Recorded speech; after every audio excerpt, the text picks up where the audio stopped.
तुका म्हणे भार घातली आवरी होईल कैवारी नारायण म्हणून या मनी मानू नये खेदू म्हणावा गोविंदू वेळोवेळा नमो विठ्ठला राजया पांडुरंगा नमो रुक्मिणी माऊली ज्ञानगंगा नमो पुंडलिका नमो चंद्रभागा नमस्कार माझा रुक्मिणी पांडुरंगा पंढरीच्या देवराया पंढरीच्या देवराया पंढरीच्या देवराया हे दंडवत तुझे पाया दंडवत तुझे पाया दंडवत तुझे पाया दंडवत तुझे पाया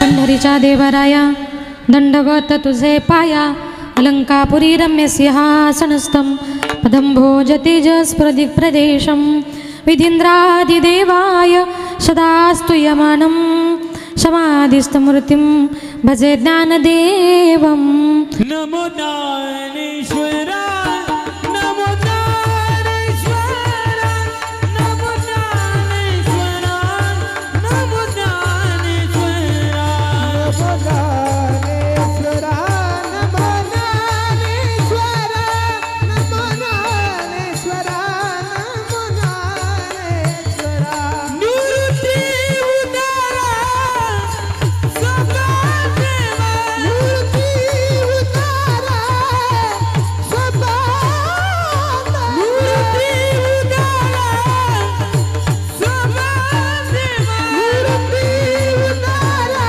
सदा देवा मुक्ताबाई नमो त्रिभुवन पावनी मुक्ताबाई नमो त्रिभुवन पावनी मुक्ताबाई नमो त्रिभुवन पावनी मुक्ताबाई नमो त्रिभुवन पावनी ओ मुक्ताबाई नमो त्रिभुवन पावनी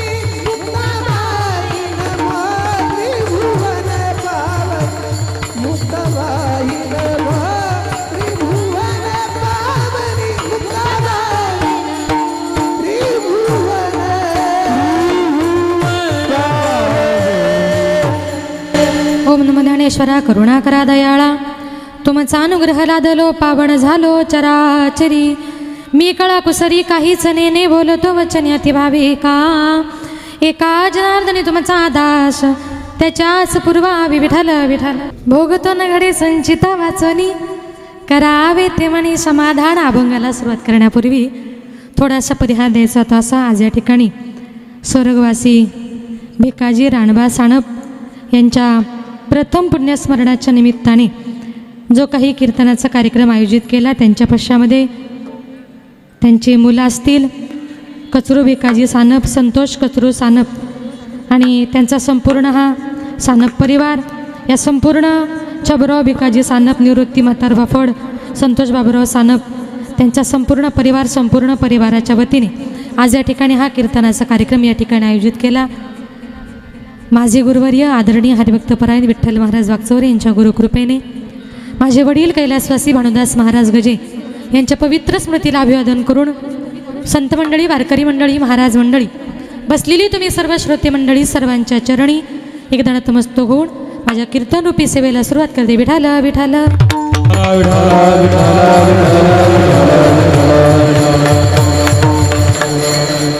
प्रस्तुत प्राप्त प्रसंगी कीर्तनरूपी सेवेकरता निवडलेला अभंग संत सम्राट वैराग्याची मूर्तिमंत पुतळी वारकरी संप्रदायाचे कळस विश्ववंदनीय श्रीमंत तुकोबारायांचा चार चरणाचा उपदेश्वर प्रकरणातला सर्वांच्या परिचयाचा गोड असा अभंग आजच्या या कीर्तनरूपी सेवेकरता निवडला. तर या अभंगाद्वारे जगद्गुरु तुकोबाराय आजचं जे काही कीर्तन आहे, जे गेले त्यांच्या आत्म्याला शांती मिळवून देणारच आहे. पण इथे बसलेल्या उरलेल्या लोकांनी आपलं आयुष्य इथून पुढे कसं घालवायचं याचा उपदेश करणारं कीर्तन म्हणजे आजचं कीर्तन. तर तुकोबाराय या अभंगातून म्हणतात की भोग तो न घडे संचिता वाचून. कुठल्याही माणसाच्या जीवनामध्ये कुठलाही भोग हा त्याच्या संचित कर्मानुसार घडत असतो. कारण प्रत्येक मनुष्याच्या जन्माला 3 कारणं असतात. आपल्या जन्माला कारण आहेत 3. पहिलं कारण म्हणजे आपलं कर्म, दुसरं कारण म्हणजे आपली वासना आणि तिसरं कारण म्हणजे आपण केलेलं पाप. या 3 कारणांमुळे आपण या मृत्यूलोकामध्ये जन्माला आलो. तर तुकोबाराय म्हणतात जन्माला पहिलं कारण आहे ते म्हणजे आपलं कर्म. मागच्या जन्मामध्ये ज्याप्रमाणे कर्म केले आगा कर्मी जे उरावे तेही सुख दुःखी फळावे आणि तया ते भोगावया यावे देहायका. ज्ञानोबाराय म्हणतात आगा कर्मी जे उरावे, जे मागच्या जन्मातलं उरलंय ते आपल्याला संपवायचं. उदाहरणार्थ एखादा मनुष्य जेवायला बसला, 1 भाकर त्याच्या ताटामध्ये वाढली, त्याने अर्धी भाकर खाल्ली. तो घरच्या बायकोला म्हणतो बघ अर्धी भाकर आता खाल्ली, अर्धी भाकर मला जमत नाही, आता ती उष्टी केली, उरलेली भाकर मी नंतर खाईल. का? कारण ते तुमचं उष्ट आहे. आपलं उष्ट दुसरं खाणार आहे का? नाही. तसं आपलं कर्म हे आपल्यालाच भोगायचं. आणि बघा काही लोक जीवन जगत असताना विनाकारण एखाद्याला दोष देतात. कीर्तन संपलं की जवळ येतात आणि पटकन म्हणतात ताई त्यानंच माझं वाटोळं केलं. पण ऐका, तो या जगामध्ये आपलं वाईट करणारा कुणीच नाही आहे. आपलं वाईट हे आपल्या कर्माने होत असतं. मग आपलं वाईट आपल्या कर्माने कसं होतं त्याच्याकरता उदाहरण देते ऐका. एक मनुष्य रस्त्याने चालला होता. एका बंगल्याच्या आवारामध्ये एका हापूस आंब्याला असे मोठे 9-10 आंबे लागले होते. आता त्या माणसाने विचार केला की बंगल्याच्या आजूबाजूला कोणी दिसत नाही, एक आंबा चोरला तर काय फरक पडतो. म्हणून तो मनुष्य आंबा चोरण्याकरता त्या झाडाजवळ गेला. आता पुढचं तुम्हाला थोडंसं बोलायचं आहे. बोलता येताना सर्वांना. महिला मंडळ एवढ्या सिरियस का झाल्या? हां, आता पुढचं तुम्हाला बोलायचं आहे.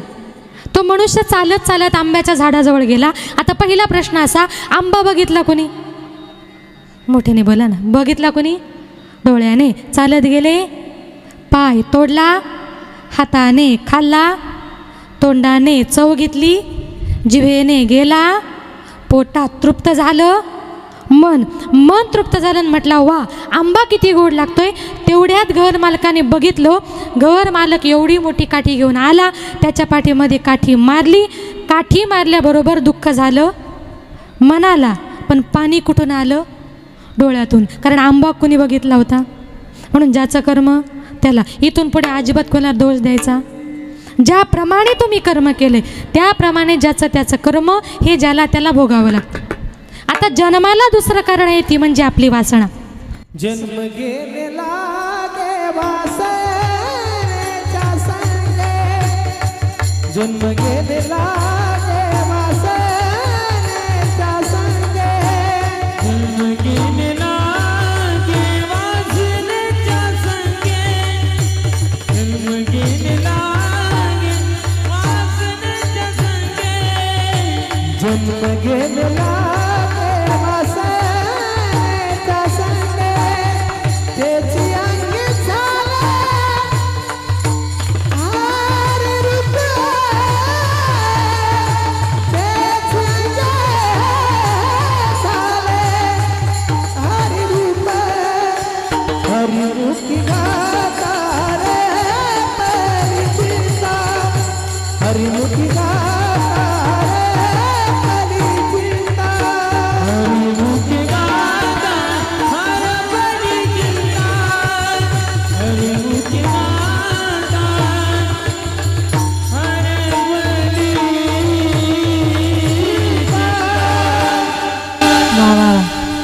तुम्हाला प्रश्न पडला असेल ना, ही 2 माणसं काय खात असतील, काय गातात हो. आणि महाराष्ट्रामध्ये सगळ्यात उंच आवाजाचे गायक जर म्हटलं तर ही जोडी. टाळ्या वाजा, खूप गोड. त्यांची पहिली चाल झाली असं वाटलं कीर्तनच करावं नाही. आता अतिशय गोड गातात. जन्म घेणे लागे वासनेच्या संगे तेची झाली अंगे हरिरूप. तुकोबराय म्हणतात आपल्या जन्माला कारण आहे ती आपली वासना. म्हणजे मरते समयी आपली वासना जिथे गुंतून पडते ना तिथेच माणसाला पुढचा जन्म मिळतो. संत महात्मे म्हणतात आणि मरणी जया जाठवे तो तेची गती ते पावे म्हणून सदा स्मरावे मातेची तुवा. ज्ञानोबराय म्हणतात आणि मरणी जया जाठवे मरते समय ज्या गोष्टीची आठवण होईल ना त्याच घटकेला मनुष्य जातो. मग आपल्या जीवनामध्ये जी काही वासना आहे ती कशी आहे.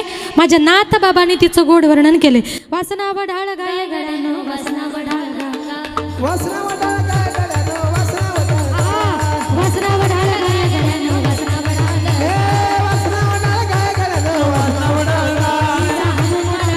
तिचा हनुमान बापा तिचा हनुमान बापा वासना वढाळ गाय वासना वढाळ गाय गड्यानो वासना वढाळ हे वासना वडाळ गाय गड्यानो वासना वडाळ वासना वडाळ गाय गड्यानो वासना वडाळ खाऊ नको तिकडे जाय खाऊ येते खा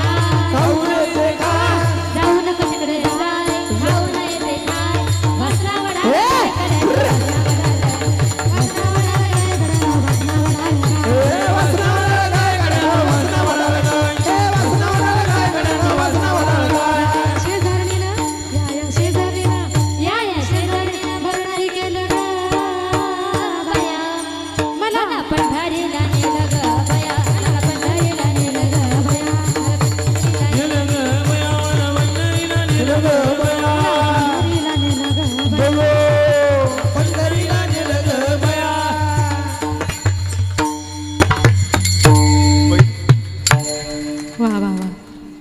नाथ बाबा काय म्हणतात माहिती आहे. वासना वडाळ गाय आणि पुढे काय म्हटले मी या शेजारणीनं बरं नाही केलं ग बया मला पंढरीला नेलं ग बया. शेजारीन म्हणते तुमची शेजारी नाही आपल्या देहामध्ये वासनारूपी शेजारी तीच आपल्याला पंढरपूरला घेऊन जाते आणि तीच आपल्याला नातवंड सांभाळायला ठेवते महिला मंडळ. मग माझ्या नाथबाबांनी सांगितलं ही वासना कशी. वासना ओढाळ गाय जाऊ नको तिकडे जाय खाऊ नये ते खाय.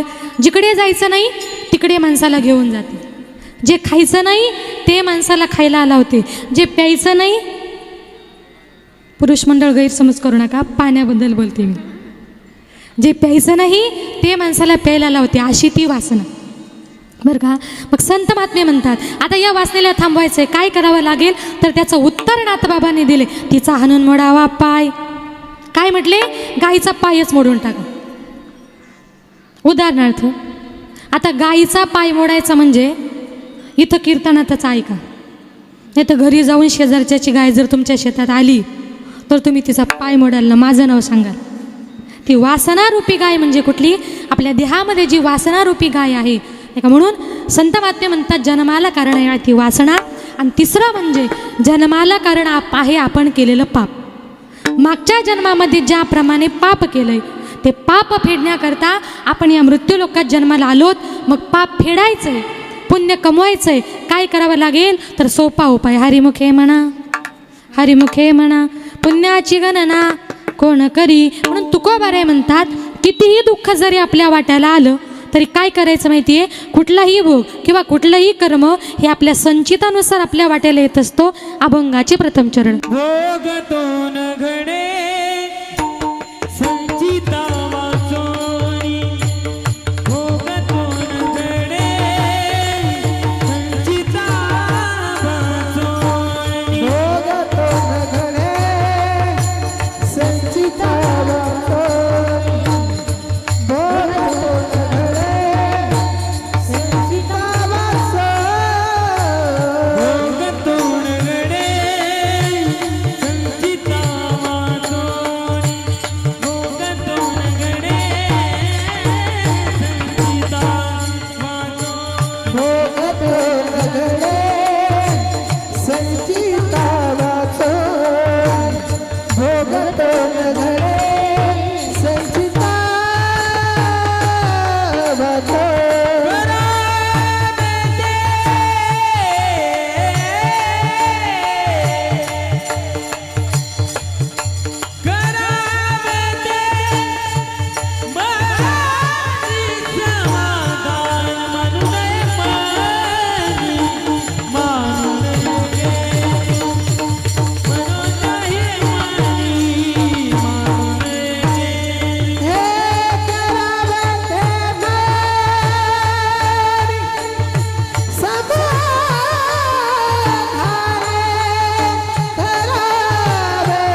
भोगतो न घडे संचिता वाचोनी करावे ते मनी समाधान. तुकोबाराय म्हणतात कुठलाही भोग हा आपलं संचित कर्म म्हणजे साचून ठेवलेलं कर्म.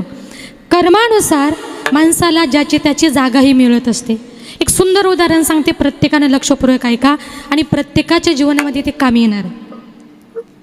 एका गावामध्ये एक मनुष्य म्हातारा झाला. आता म्हातारा झाल्यानंतर बघा, एकदा का माणसाचं वय झालं, मुलं नीट बोलत नाही, नातवंड जवळ जात नाही, सुना नीट बोलत नाही, शिव्या शाप ऐकून ऐकून जेवायला वेळेवर मिळत नाही. तो मनुष्य फार कंटाळला. आता एकाच जागेवर बसून बसून घरातली मुलंही त्याला कंटाळली, सुनाही त्याला कंटाळली. काहीतरी केलं पाहिजे.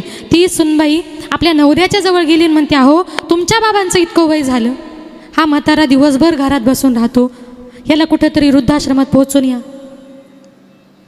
आता पोहोचून या म्हटल्यानंतर त्यानेही विचार केला की या बापाचा आता उपयोग तरी काय.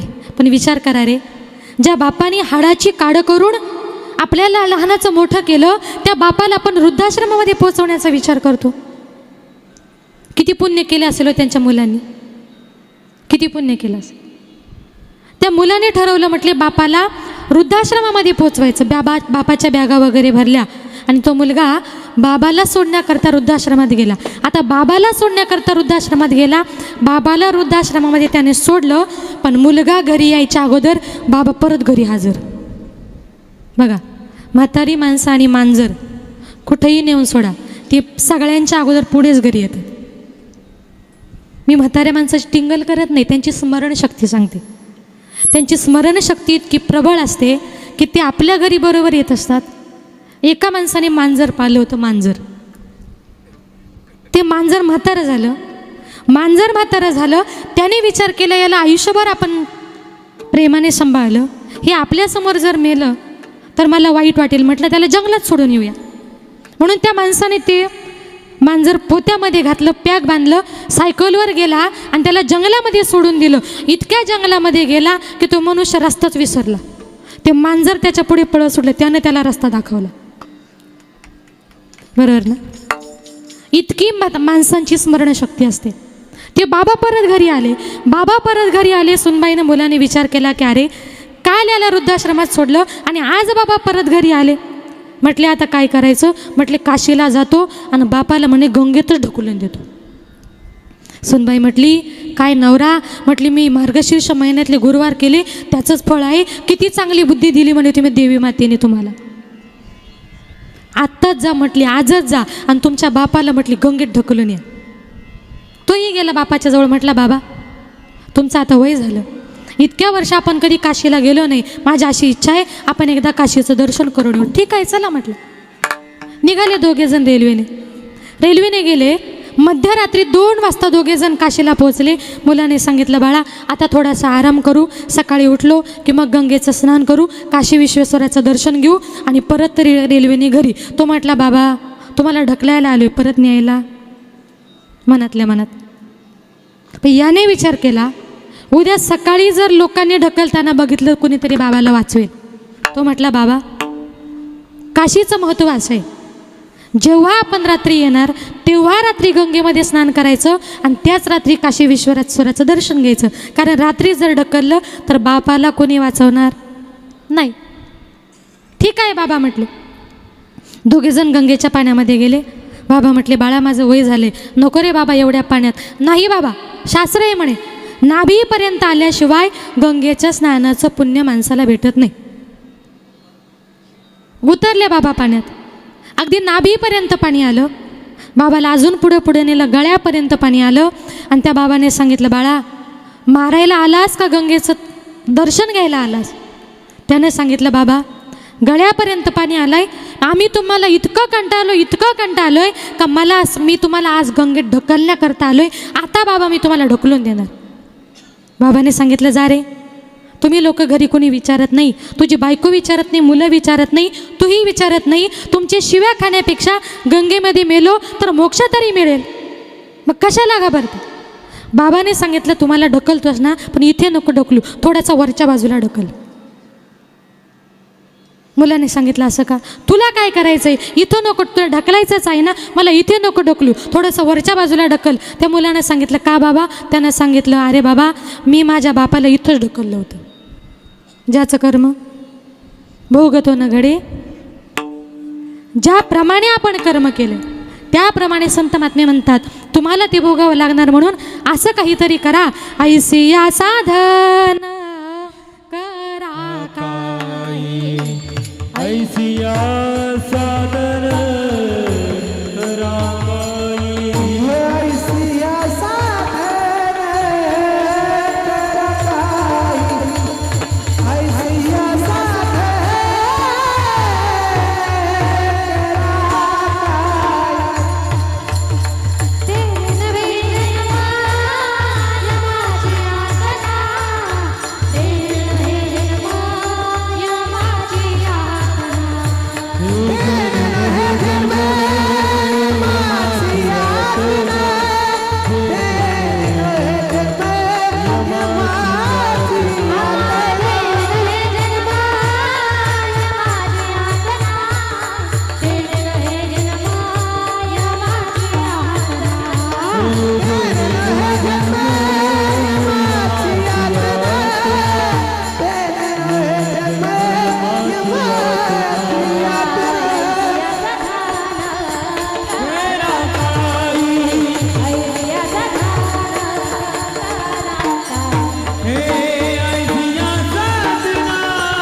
माझे नाथ बाबा म्हणतात ऐसिया साधन करा काही, असं काहीतरी साधन करा की तेने नवे जन्म यमाची यातना.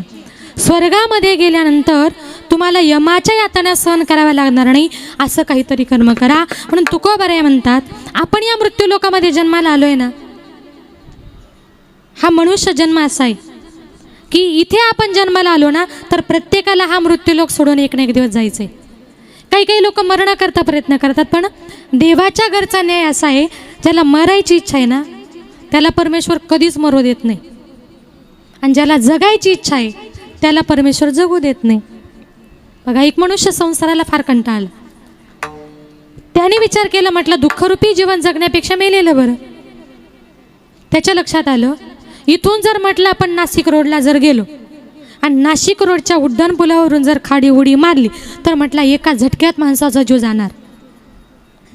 रागारागाने तो मनुष्य नाशिक रोडला गेला, सकाळी सकाळी गेला, उड्डाण पुलावरून खाली उडी मारली, आणि खाली उडी मारली तेवढ्यात त्या ब्रिजच्या करून एक भाजीवाला भाजीची पाटी घेऊन चालला होता, यानं वरून उडी मारली, हा भाजीच्या पाटीत पडला आणि बिचारा भाजीवालाच मेला. ज्याला जगायची इच्छा आहे त्याला जगू दिलं नाही, ज्याला मरायचं आहे त्याला मरू दिलं नाही, कारण देव तारी त्याला कोण मारे. हा देवाच्या घरचा न्याय आहे. म्हणून तुकोबाराय म्हणतात भोगतो न घडे संचिता वाचोनी. आता संचित कर्म म्हणजे काय, तर मागच्या जन्माचं साचून ठेवलेलं कर्म. आता साचून ठेवलेलं कर्म कसं भोगावं लागतं, एक सुंदर उदाहरण सांगते. ओरिसा प्रांतातले एक साधू, ते म्हणजे आमचे सज्जन महाराज, ज्यांची आमच्या वारकरी संप्रदायाने नोंद घेतली. सज्जन कसाया विकू लागे मास, ते सज्जन महाराज जगन्नाथपुरीची रथयात्रा करण्याकरता निघाले होते. रस्त्याने चाललेले असताना मुक्काम दरमुक्काम करत करत चालले होते. संध्याकाळच्या वेळेला एका गावामध्ये मारुतीचं मंदिर दिसलं. महाराज त्या मंदिरामध्ये मुक्कामा करता थांबले. गावातली 4-5 मंदिराच्या बाहेरून एक सुंदर तरुण तडफदार 20-25 वर्षाची तरुण स्त्री त्या मंदिराच्या बाहेरून चालली होती. तिची नजर त्या मंदिरामध्ये गेली, सज्जन महाराजांवर गेली. महाराजांचं वय 20-25 वर्षाचं होतं आणि महाराज दिसायला फार सुंदर होते. त्या सुंदर स्त्रीने त्या महाराजांना बघितलं. ती बाई त्या महाराजांच्या प्रेमात पडली, मंदिरात गेली, सांगितलं महाराज आपण कोण. त्यांनी सांगितलं या देहाला सज्जन महाराज असं म्हणतात. आलात कुठून, ओरिसा प्रांतातून आलोय. चाललात कुठे, जगन्नाथपुरीची रथयात्रा करण्याकरता निघालोय. रात्रीचा मुक्काम तुमच्याच मंदिरात, भोजनाची व्यवस्था. महाराजांनी सांगितलं कुणी जर दिलं तर मी खाणार, नाही कुणी दिलं तर पाणी पिऊन मी तसाच उपाशी झोपणार. बोलता बोलता ओळख निघाली. महाराजही कसाई समाजाचे होते आणि ती बाईही कसाई समाजाची होती. तिने सांगितलं, महाराज पाणी पिऊन झोपण्यापेक्षा माझ्या घरी चला. सज्जन महाराजांनी सांगितलं, बाई आम्ही साधू महात्मे कोणा संसारिकाच्या घरी जात नाही, असं करू नका महाराज. साधू संत येते घरात तुझी दिवाळी दसरा. चला बाई तुम्ही पुढे व्हा, मी पाठीमागून येतो. ती बाई पुढे गेली. सज्जन महाराज त्यांच्या घरी गेले. त्या बाईनं महाराजांकरता पाची पकडण्याचं भोजन तयार केलं. त्या बाईचा नवरा आणि सज्जन महाराज दोघंही जण भोजन करण्याकरता बसले. महाराज हात धुण्याकरता बाहेर गेले आणि तेवढ्यात धो धो धो धो पाऊस पडायला सुरुवात झाली. महाराजांनी सांगितलं, बाई भोजन सुंदर झालं, आता येतो. त्या बाईनं सांगितलं, महाराज आता भोजन तर झालंय, बाहेर धो धो पाऊस पडतोय, विजा चमकतायत, मोठं वादळ उठलंय, ढगांचा गडगडाट चालू आहे, विजा चमकताय, एवढ्या रात्री मंदिरामध्ये जाणं बरं नाही. महाराज आजची रात्र जरा माझ्या घरी मुक्काम करा. महाराजांनी सांगितलं, बाई तुमच्या घरी जेवलं हेच खूप झालं, आता मुक्कामाचा आग्रह मला करू नका. तिने सांगितलं, महाराज पहाटे मी तुम्हाला अडवणार नाही, जेव्हा वाटेल तेव्हा उठून जा, पण आजची रात्र मात्र महाराज थांबा. पाऊस खूप पडत होता, सगळीकडे पाणी पाणी झालं होतं. महाराजांचा नाविलाज झाला होता. सज्जन महाराज त्या बाईच्या घरी मुक्कामाकरता थांबले. मध्यरात्री 2-2:30च्या सुमारास आपला पती गाढ झोपलेला बघितला. ती बाई उठली, सज्जन महाराजांच्या रूममध्ये गेली, महाराजांच्या अंगाला स्पर्श केला आणि महाराज उठले. आणि महाराजांनी सांगितलं, बाई रात्री बेरात्री एखाद्या परपुरुषाच्या जवळ जाताना तुम्हाला भीती वाटत नाही का? तिने सांगितलं, महाराज त्याच्यामध्ये लाज कसली, आणि तुमचा पती घरामध्ये असताना. तिने सांगितलं, तुम्हाला माझ्या पतीची भीती वाटते का? ती बाई घरामध्ये पळत गेली, धारधार असा कोयता घेतला, धारधार अशी कुऱ्हाड घेतली आणि त्याच कुऱ्हाडीने त्या बाईने आपल्या पतीचा खून केला. हा सगळा प्रकार सज्जन महाराज बघत होते.